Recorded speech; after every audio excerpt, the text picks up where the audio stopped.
அதிமுகவும் இதை பிஜேபிக்கு கொடுக்கறதுக்கு சில காரணங்கள் இருந்தது. அந்த மாதிரி இந்த தொகுதியை பாத்தீங்கன்னா தொடர்ந்து சேகர்பாபு அவர்கள் வெற்றி அடைவாரா நம்ம பார்க்கும்போது, இப்போ ஒரு ஆண்டு காலமா நம்ம தொடர்ந்து செய்திகள்ல பார்க்கும்போது அவரை பத்தி நிறைய நெகட்டிவான விஷயம் தான் பிரஸ்ல வருது. மக்கள் கிட்ட அவர் அணுகிற விதமும், பிரஸ் மீட்ல அவர் பேசுற விதமும், அதே மாதிரி கடந்த வாரம் பாத்தீங்கன்னா ஏதோ ஒரு கோயில் தேர் திருவிழால பப்ளிக்காக அவர் ஏதோ பேசிட்டு இருந்த மாதிரி அதை பயங்கரமா பேசியிருந்தாங்க.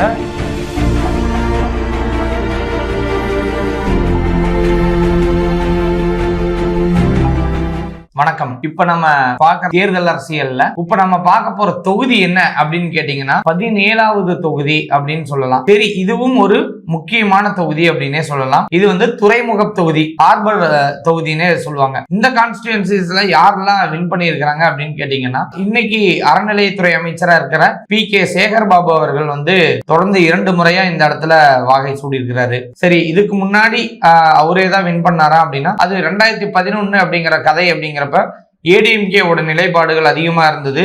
அப்ப அந்த இடத்துல திமுக வெறும் 23 இடங்களை மட்டும்தான் கைப்பற்றி இருந்தாங்க அப்படின்னு நமக்கு பாக்குறோம். சரி, அப்ப இந்த தொகுதி யாரோட வசம் இருக்கக்கூடிய ஒரு தொகுதி அப்படின்னா, இன்னைக்கு ஒரு ஸ்ட்ராங்கா ஒரு திமுக ஜோன் அப்படின்னு சொன்னாலுமே கூட, போன தடவை ஒரு மிகப்பெரிய இழுபறி நிலைமை மதிய வரையுமே நிகழ்ந்தது. நீங்க ஓட் கவுண்டிங்ல பாத்தீங்கன்னா, அடுத்ததா நின்ன வேட்பாளர் யாரு அப்படின்னா, பிஜேபியில ஒரு துணை பொதுச் செயலாளர் இருக்கக்கூடிய வினோஜ் பி செல்வம் அவர்கள் நின்றிருந்தாங்க. அவருக்கும் சேகர்பாபு அவர்களுக்கும் கொஞ்சம் நெருக்கம் ரொம்ப பக்கமா இருந்தது அப்படிங்கறத நம்ம பாக்குறோம். அதிகமான வெளி மாநிலத்தவர்கள் இருக்கக்கூடிய தொகுதி அப்படின்னு நம்ம இதை நம்ம பாக்குறோம். சரி, இந்த இடத்துல பழைய கதைகளை விட்டுட்டு புதிய கதைக்கு வந்தோம் அப்படின்னா, இப்ப விஜய் அவர்களோட என்ட்ரில அரசியல் இருக்கிறதுனால இன்னைக்கு நாம் தமிழர் கட்சி அவங்க எல்லாம் பெருசா வளர்ந்துருக்கிறாங்க. 8% ஓட்டை வாங்கி நாங்க இந்த இடத்துல ஒரு அங்கீகரிக்கப்பட்ட கட்சி அப்படின்னு மாறினதுக்கு அப்புறம் அந்த நிலைப்பாட்டுல அவங்க எல்லாம் சேர்ந்து ஒரு 4 முனை போட்டியா மோதுறாங்க அப்படின்னா, இந்த இடத்துல திரும்ப அவர் வெற்றி பெறதுக்கான வாய்ப்பு இருக்குதா? சரி, அறநிலையத்துறை நிறைய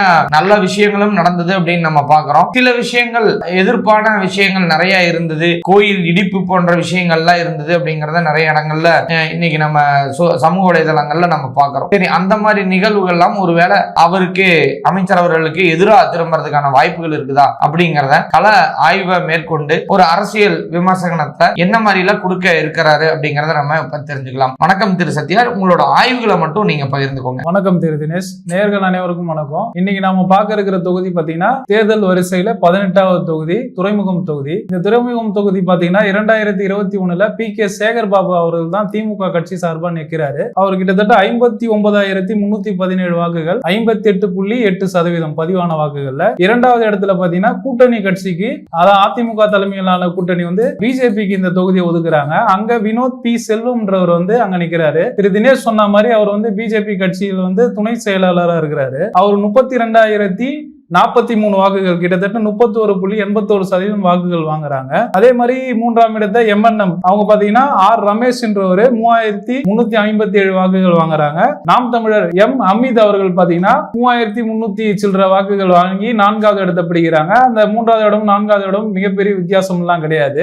அதற்கு முன்னாடி இந்த தொகுதி 2016 பாத்தீங்கன்னா திமுகவை சார்ந்த திரு PK சேகர்பாபு அவர்கள் தான் அந்த தொகுதியை வெல்றாரு. இந்த தொகுதி பாத்தீங்கன்னா ரொம்ப முக்கியமான தொகுதி. இதுவும் ஒரு நட்சத்திர தொகுதி என்றே சொல்லலாம். ஏன்னா 89 தேர்தலையும் 91 தேர்தலையும் திரு கருணாநிதி அவர்கள், தமிழக முன்னாள் முதலமைச்சர் கருணாநிதி அவர் நின்ற ஒரு தொகுதி. அவர் இந்த இடத்துல வெற்றி பெற்றிருக்கிறார். அதற்கப்புறம் பாத்தீங்கன்னா அன்பழகன் திமுக கட்சியில பாத்தீங்கன்னா ஒரு முக்கிய பொறுப்புல, தலைமை பொறுப்புல தொடர்ந்து பல நாட்கள் இருந்தவர்.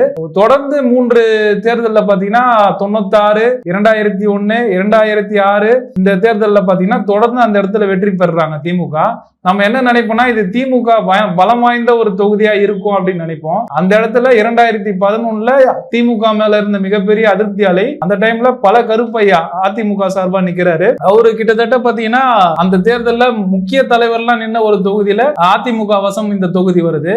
அதே மாதிரி இந்த தொகுதி நீங்க பாத்தீங்கன்னா வட இந்தியர்கள், பிற மொழியாளர்கள் நிறைய இருக்கிற இந்த தொகுதி வட இந்தியர்கள் அதிகமா இருக்கிற ஒரு தொகுதியாகவும் பார்க்கலாம். அதனாலதான் நீங்க பாத்தீங்கன்னா பிஜேபி சார்பா நிக்கிற வினோத் பி செல்வம் பெரும்பான்மையான வாக்குகள் வாங்கி 2வது இடத்துல இருப்பாரு.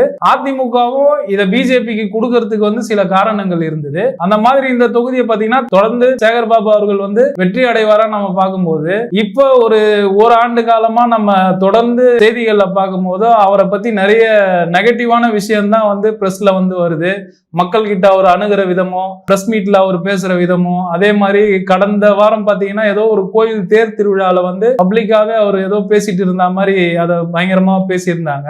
அதனால அவர் மேல ஒரு அதிருப்தி வந்து இருக்குமோ அப்படின்றது வந்து கள ஆய்வு சொல்லுது. அப்படி நீங்க பார்க்கும்போது இந்த தொகுதி 4 முனை போட்டியா இருந்தா கண்டிப்பா திமுக வெல்றதுக்கு வாய்ப்பு இருந்தாலும் உறுதியா திமுக வெல்றது வாய்ப்பு இருக்குமான்றது கொஞ்சம் சந்தேகத்துக்குரிய விஷயமா இருக்கு. ஏன்னா எப்பவுமே தொடர்ந்து சொல்ற மாதிரி ஆளும் கட்சி மேல ஒரு எதிர்ப்பலை இருக்கும். அந்த எதிர்ப்பலை மட்டும் இல்லாம திரு சேகர் பாபு அவர்கள் மீதும் வந்து மக்களுக்கே வந்து ஒரு எதிர்ப்பலை இருக்குமோ அப்படின்ற ஒரு வியூ இருக்கு. அதனால நம்ம அதை தொடர்ந்து பார்க்கும்போது இந்த தொகுதி வந்து திமுக கைவசம் இருக்கிறதுக்கு வாய்ப்புகள் வந்து குறைவுன்ற மாதிரி தான் தோணுது. இருந்தாலும் 4 முனை போட்டியில பாத்தீங்கன்னா திமுக வெல்றதுக்கான வாய்ப்பு இருக்கு. ஆனா கடுமையான போட்டி அதிமுகவுக்கும் திமுகவுக்கும் இந்த தொகுதியில நிலவும். ஏன்னா பிஜேபி அவங்க கூட இருக்காங்க.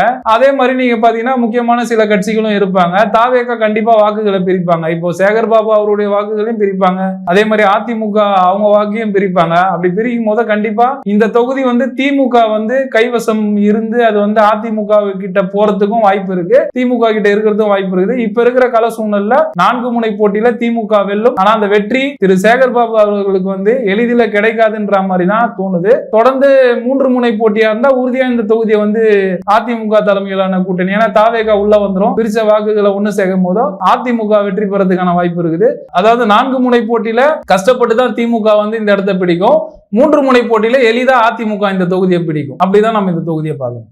நன்றி திரு சத்யா அவர்கள். சத்யா அவர்கள் சொல்ற மாதிரி இப்ப ரீசெண்டா நிறைய நிகழ்வுகள்ல சேகர் பாபு அவர்கள் யாரோ ஒருத்தர்கிட்ட சண்டை கட்டுற மாதிரி அந்த மாதிரி ப்ரொஜெக்ஷன்ஸ் எல்லாம் வந்து இருக்கிறதுனால இது ஒரு தொய்வுகளையோ சந்திக்கிறதுக்கு வாய்ப்பு இருக்கலாம், அல்லது ஒரு கடுமையான போட்டியின் மூலம் அவரு வெற்றி பெறதுக்கான வாய்ப்புகள் தான் அதிகமா இருக்கு அப்படிங்கறத நம்ம பாக்குறோம். ஏன்னா நிறைய மக்களோட எதிர்பார்ப்பு அப்படிங்கிறப்ப அதை பூர்த்தி பண்ணாங்களா ஆளும் அரசு, இல்ல அந்த பூர்த்தி பண்ண தவறுனது அப்படிங்கிறதும், அதுக்கப்புறம் தேர்தல் அறிக்கைகள் என்ன, கூட்டணிகள் என்ன, அந்த கூட்டணி எல்லாம் அவங்களுக்கு வந்து ஒரு சாதகமான தீர்ப்பை ஏற்படுத்தி தருமா அப்படிங்கிறது எல்லாமே அமைஞ்சுதான் ஒரு வெற்றி வாய்ப்பு அப்படிங்கிறதே இருக்கும். அப்பேற்பட்ட இடத்துல இந்த துறைமுகம் தொகுதி அப்படிங்கிறது கடுமையான போட்டி கண்டிப்பா 2026 சந்திக்க இருக்குது அப்படிங்கிறது கண்டிப்பா சொல்லவே முடியாத ஒரு போட்டியா தான் இருக்கும். அதுல இப்போதைக்கு சொல்லணும் அப்படின்னா பி.கே. சேகர் பாபு அவர்கள் ஒரு 2 நிலைப்பாட்டுல தான் அந்த தொகுதியில நம்மளால பார்க்க முடியுது. ஏன்னா அங்க இருக்கிற மக்களும் வந்து மாற்றம் இருந்தா நல்லா இருக்குமா அப்படிங்கிற எண்ணத்துல இருக்கிறாங்க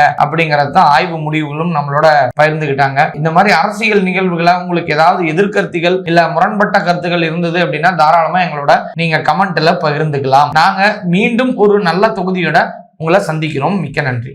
நன்றி.